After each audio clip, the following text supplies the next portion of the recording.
Guys, for today's video, I am happy to share this to everyone. Lalo na dun sa mga naapektuhan ng enhanced due diligence na sinet ni BSP last September of 2025. So we had that reviewed on this video and nakatanggap tayo ng maraming feedback about this video as to why do they need to provide proof nga ng kanilang transaction if they want to get their own money. And ngayon, somehow, meron tayong relief na matatanggap in this new BSP circular memo. And how would the new enhanced due diligence affect your withdrawals? So, samahan niyo ako, pag-usapan natin yan. Sit back and let's discuss. Coming right up.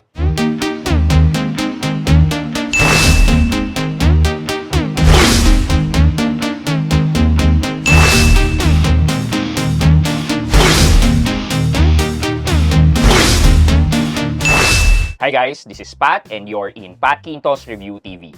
So if you're new to my channel, I do reviews about personal finance na meron na experience or meron na ako knowledge na ginawa ko na ng videos and playlists na makikita nyo dito sa taas. At kung bago ka dito sa channel ko, you may want to consider subscribing to my channel. So if you're not aware guys, we have this video talking about the enhanced due diligence. So if you're not aware, nagkaroon ng memo si BSP sa mga financial institutions, sa mga banks na magkaroon ng enhanced due diligence if magwi-withdraw ang isang tao ng 500,000 pesos and more. So kung 500,000 pesos ang i-withdraw mo from the bank teller, then kailangan mo mag-provide ng supporting details kung saan mo gagamitin yung pera na yan. And marami sa inyo ang nakapanood at nalaman tong news na to at medyo nagtataka na bakit mo nga naman kailangan mag-provide ng supporting documents kung gusto mo kunin yung pera mo? Ano bang pakialam nila kung saan mo gagamitin yung pera mo? Apparently, wala tayong magagawa dyan since nagbabangko tayo sa kanila. So, we need to follow the rules that they're setting. If ayaw natin, edi withdrawin natin yung pera natin sa mga banks kung ayaw natin sumunod sa kanila.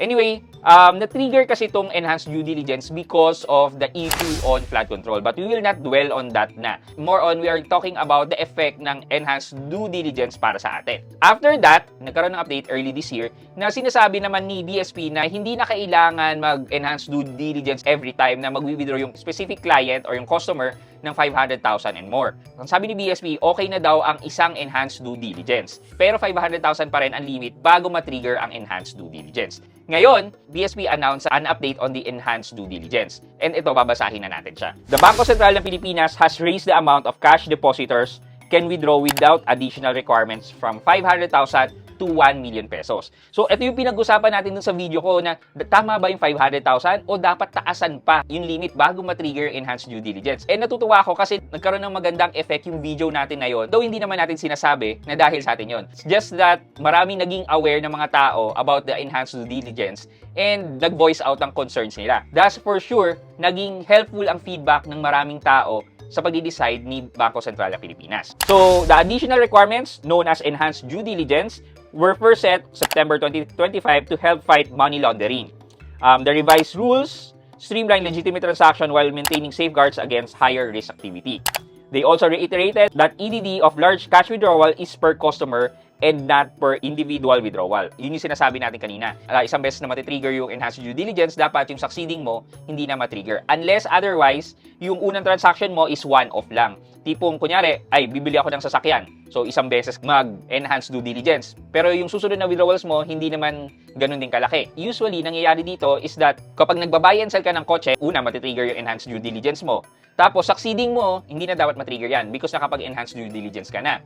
Kasi regular transaction mo, yung nagde-deposit ng malaking pera at nag-withdraw ng malaking pera because of your business na buy and sell ng kotse. Pero yun nga, kung ang reason mo ng una na kaya ka nag-enhance due diligence is bumili ng kotse, then hindi na naman ine-expect na later on bibili ka ulit ng kotse, so on and so forth. Kaya possible pa rin na matrigger yung enhanced due diligence kung ganun ang case. Customer can withdraw more than 1 million without EDD if they do so electronically, which makes them traceable for anti-money laundering practice. So dito naman sinasabi na kapag mag-withdraw ka or maglilipat ka ng pera mo from one bank to another bank, hindi na rin dapat matitrigger ang enhanced due diligence. So this is somehow a good news to everyone. However guys, may caveat din kasi dito.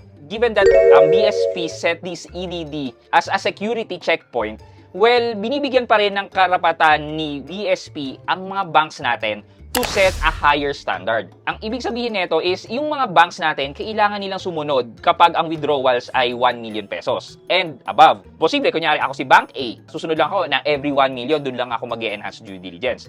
Then si Bank B, pwede naman niyang gawin na lower than 1 million. Let's say, mag-stake pa rin ako sa 500,000. Pag 500,000, mag-engage pa rin ako sa enhanced due diligence. Pwede nilang gawin yon.